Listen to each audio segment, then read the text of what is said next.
Hello everybody. Today what we make as a dessert.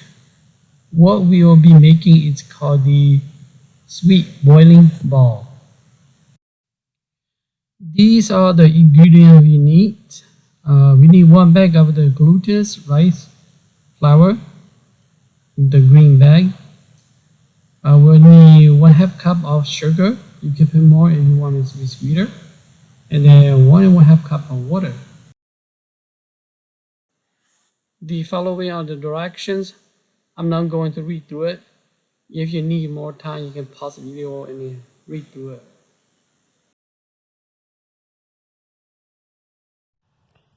This is the flour we use called the glutinous rice flour. You can find this at any Asian store, or you can even find this at Woodman's.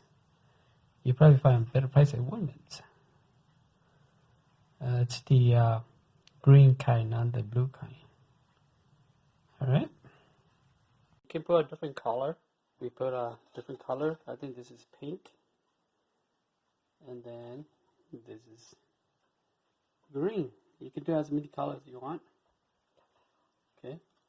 And then after you got all mixed, you make it to a ball and you throw it in a boiling pot like this. I think the one in there is purple. So this is how you make. Okay.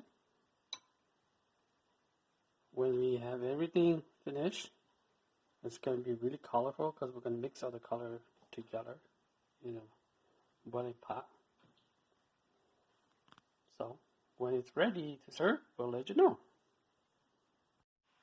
Alright, so when you know it's ready, when you boil until all these balls are floating on the top. When it's floating like this on the top, you have to wait for like 3 to 5 minutes before serve. So these are almost ready now, so we have to wait for a little bit. Alright, it's ready.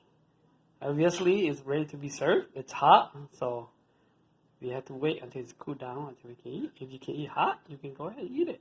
So when you serve, it looks like this. It's really colorful and nice. You can put as many colors as you want.